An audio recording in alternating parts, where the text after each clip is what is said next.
Hello my dear students, welcome to another video. So हम start करते हैं series and parallel combination which is the most important part of this chapter. So start करते हैं with the series combination. सबसे पहले हम समझ लेते हैं किस टाइप के अरेंजमेंट को सीरीज कॉम्बिनेशन कहते हैं। When the two or more resistors are connected end to end, यानी जस्ट बगल बगल में रेजिस्टर्स कनेक्ट हो, बगल बगल में रेजिस्टर्स कनेक्ट हो, दो या दो से ज्यादा कितने भी हो सकते हैं, तो उन अरेंजमेंट को हम कहते हैं सीरीज कॉम्बिनेशन। उस अरेंजमेंट को क्या कहते हैं? Series combination. जैसे ये R1 R2 and R3 these are connected in series combination. क्यों? क्योंकि ये जस्ट बगल बगल में कनेक्ट है। एंड टू एंड अरेंजमेंट को कहते हैं सीरीज कॉम्बिनेशन। ठीक है। अच्छा, यहाँ पे ये ए क्या है? ए क्या है? एमीटर है। वी क्या है? वोल्टमीटर है। ए को ऐसा क्यों लगाया? क्योंकि याद करो, ए हमेशा एमीटर यानी सीरीज में ही लगता है, यानी इसके जस्ट साथ ही। और वोल्ट मीटर हमेशा पैरेलल में लगता है। देखो इसके ये पैरेलल है, बगल में नहीं लगा, बगल में तो एमीटर लगा है, ये पैरेलल में लगा है क्योंकि वोल्ट मीटर है। अच्छा, ये क्या लगाया है? ये स्विच है। याद करो मेरी बात सर्किट डायग्राम की। ये क्या है? स्विच। और बीच में बिंदिया है, बीच में बिंदी है, इसका मतलब क्या है? ये स्विच ऑन है। और ये क्या है? एक बैटरी है जिसका ये प्लस है और ये माइनस है। अच्छा, इसका प्लस माइनस और इसका प्लस माइनस कैसे देखते हैं? इसके प्लस से जरा जस्ट इधर जाओ, ये प्लस हो जाएगा और इसका अपोजिट माइनस। ऐसे इसका प्लस देखना है, इसके इधर वाला प्लस और इसके इधर वाला माइनस। इस तरीके से हम प्लस माइनस का खेल भी खेल सकते हैं। सीरीज कॉम्बिनेशन में कुछ इंपॉर्टेंट बातें हैं जो आपको याद रखनी है। अब हम उसकी बातें करते हैं। तो अब हम बात करते हैं कि सीरीज कॉम्बिनेशन में कुछ इंपॉर्टेंट टर्म्स जो बहुत ज्यादा इंपॉर्टेंट है, वो क्या है? All the resistors in series combination get same current but different voltage. इसका मतलब क्या है? देखो, जितने भी रेजिस्टर्स होंगे सीरीज कॉम्बिनेशन में, इनके पास करंट सेम होगा। क्या होगा? इस यहां से जो करंट आ रहा है, यहां से जो करंट आ रहा है, इस पे भी वही करंट होगा, इस पे भी वही होगा, इस पे भी, आगे जितने भी लगे हो सब पे सेम करंट होता है सीरीज कॉम्बिनेशन में। लेकिन वोल्टेज सब में अलग अलग होता है। इसके अक्रॉस वोल्टेज अलग होगा, इसके अक्रॉस वोल्टेज अलग होगा, इसके अक्रॉस वोल्टेज अलग होगा। तो क्या याद रखना है? सीरीज कॉम्बिनेशन में करंट सेम होगा लेकिन वोल्टेज डिफरेंट होगा। बहुत काम की बात है, दिमाग में बैठा लो। अगला क्या है? Equivalent resistance. इक्विवेलेंट रेजिस्टेंस को हम टोटल रेजिस्टेंस भी कह देते हैं, नेट रेजिस्टेंस भी कह देते हैं। कोई भी नाम है तीनों में से, घबराना नहीं है। इक्विवेलेंट रेजिस्टेंस, नेट रेजिस्टेंस या फिर total resistance is always larger than the resistance of each resistor.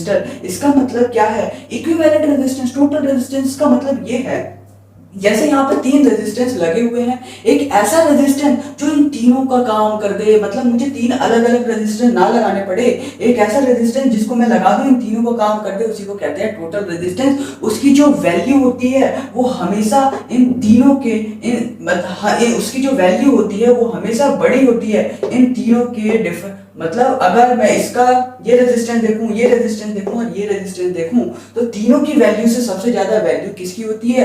जो टोटल रेजिस्टेंस आता है। यानी कि सीरीज कॉम्बिनेशन में जो रेजिस्टेंस है उसकी वैल्यू ओवरऑल बढ़ जाती है। यानी सीरीज कॉम्बिनेशन में अगर टोटल रेजिस्टेंस है उसकी वैल्यू क्या हो जाती है? बढ़ जाती है। इसलिए हम सीरीज कॉम्बिनेशन में अपने डोमेस्टिक पर्पस के लिए यूज नहीं करते, पैरेलल को करते हैं। हालांकि उसकी बात हम थोड़ी देर में अभी करने वाले हैं। ठीक है। तो सीरीज कॉम्बिनेशन में एक ऐसा रेजिस्टेंस जिसको मैं RS मान लेता हूं। RS क्या है? Total resistance in series combination. इन तीनों की जगह एक ऐसा रेजिस्टेंस जो इन तीनों का काम कर दे, उसका फॉर्मूला होता है सिंपल, इनको ऐड कर दो। 3 है तो 3, 4 है तो 4, जितने हैं उनको सिर्फ और सिर्फ आपको बड़ी ही मोहब्बत से ऐड करना होता है। तो इन तीनों को ऐड कर दोगे, टोटल रेजिस्टेंस आ जाएगा। क्या मेरी बात समझ में आई है? तो अब इसका प्रूफ देखते ही ये फॉर्मूला आया कहां से, थोड़ा सा इसके प्रूफ की बात कर लेते हैं। अब हम देखो,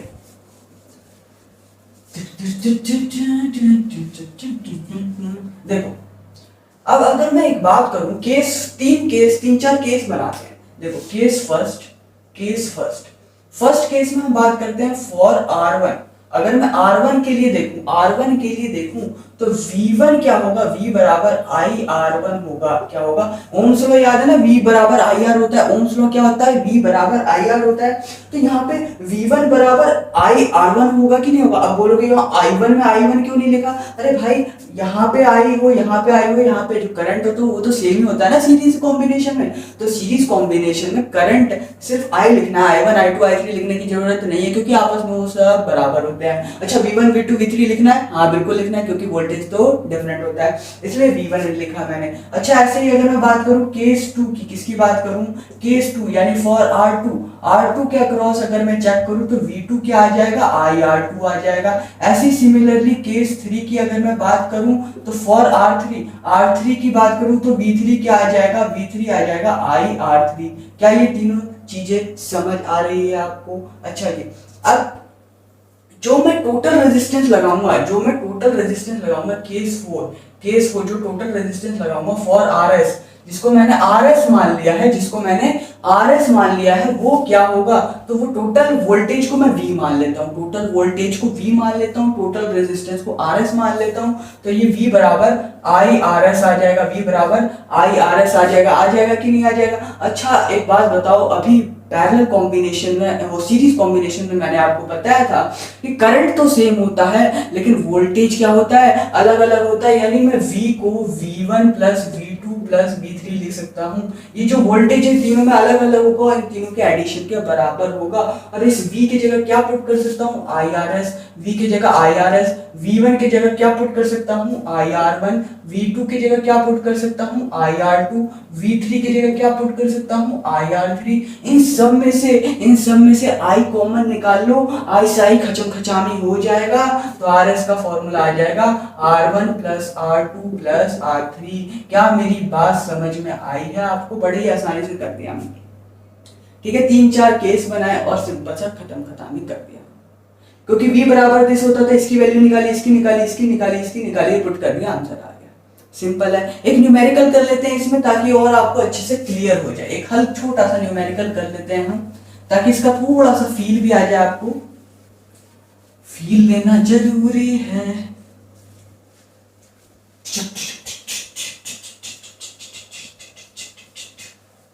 अब जरा ध्यान से देखो, एक न्यूमेरिकल ले लेते हैं। जैसे मान लो R1 की वैल्यू दी है 2 ओम, R2 की वैल्यू दी है 4 ओम एंड R3 की वैल्यू दी है 6 ओम।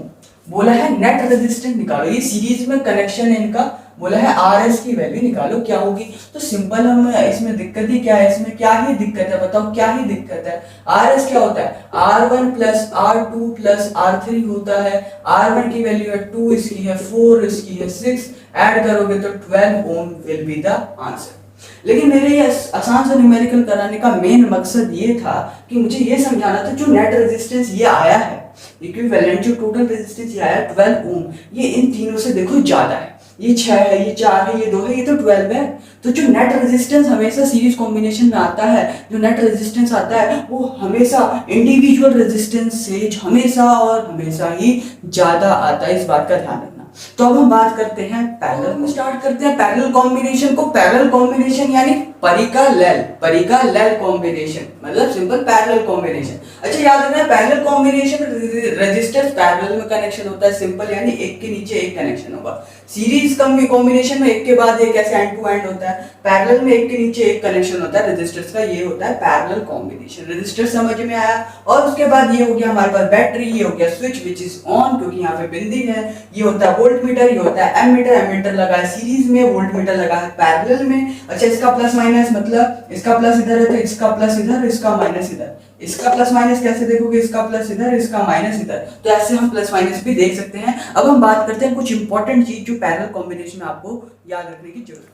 तो अगर हम पैरेलल कॉम्बिनेशन में कुछ इंपॉर्टेंट टर्म्स की बात करें तो क्या होता है कि जो रेजिस्टर्स होते हैं parallel combination get same voltage but different current. Series में क्या होता था, करंट सेम होता था लेकिन वोल्टेज डिफरेंट होता था। इसमें वोल्टेज सेम है और करंट क्या है, डिफरेंट है। यानी इसका इन तीनों के across voltage is same but the current is different. और नेक्स्ट क्या है, जो इक्विवेलेंट रेजिस्टेंस है, जो नेट रेजिस्टेंस है या फिर जो टोटल रेजिस्टेंस है, वो हमेशा छोटा होता है, always smaller than the resistance of each resistor. यानी हर एक रेजिस्टर से छोटा होगा किसका रेजिस्टेंस, इक्विवेलेंट रेजिस्टेंस। इक्विवेलेंट क्या होगा, जो इन तीनों का काम कर दे। ऐसा रेजिस्टेंस जो इन तीनों का काम कर दे, उसका रेजिस्टेंस इन तीनों के मुकाबले सबसे छोटा होने वाला है। न्यूमेरिकल करेंगे तो अपने आप इसका भी फील आपको आ जाने वाला है। अच्छा अगर मैं जो नेट रेजिस्टेंस है इसमें उसको मैं आरपी मान लेता हूँ, क्या मान लेता हूँ, आरपी। सीरीज में आरएस माना था, एस फॉर सीरीज, यहाँ पी फॉर पैरेलल, इसलिए आरपी मान लेता हूँ। तो उसमें क्या होता है, जो नेट रेजिस्टेंस होता है वो आरपी, इसको कैसे निकालते हैं, 1/R1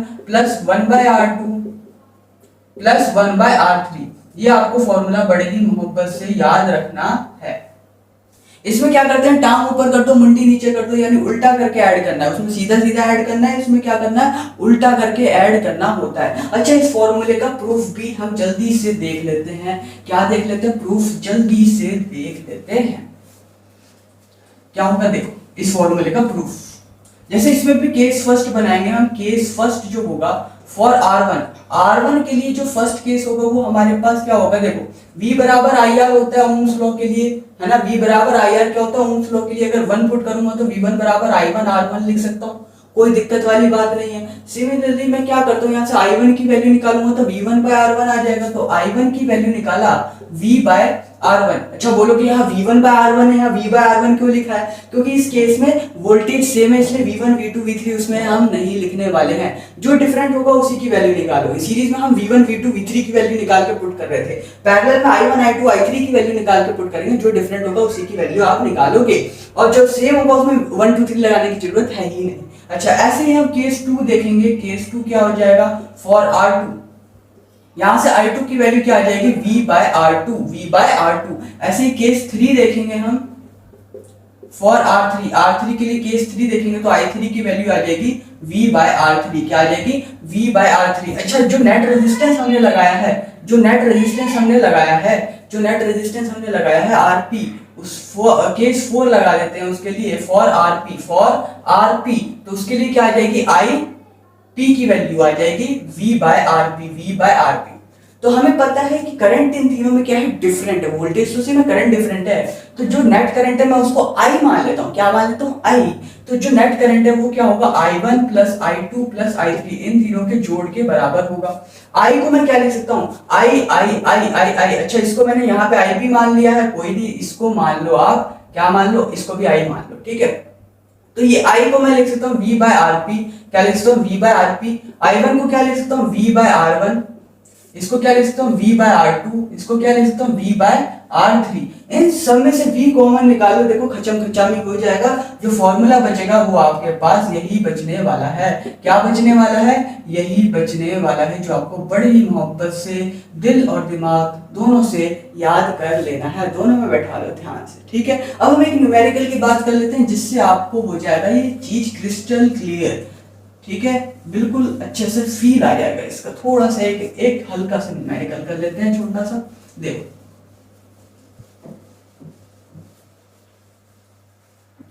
देखो न्यूमेरिकल क्या है हमारे पास, वही R1 को मैं मान लेता हूँ 2 ओम, R2 को मैं मान लेता हूँ 4 ओम, R3 को मैं मान लेता हूँ 6 ओम, और बोला है RP की वैल्यू निकालो।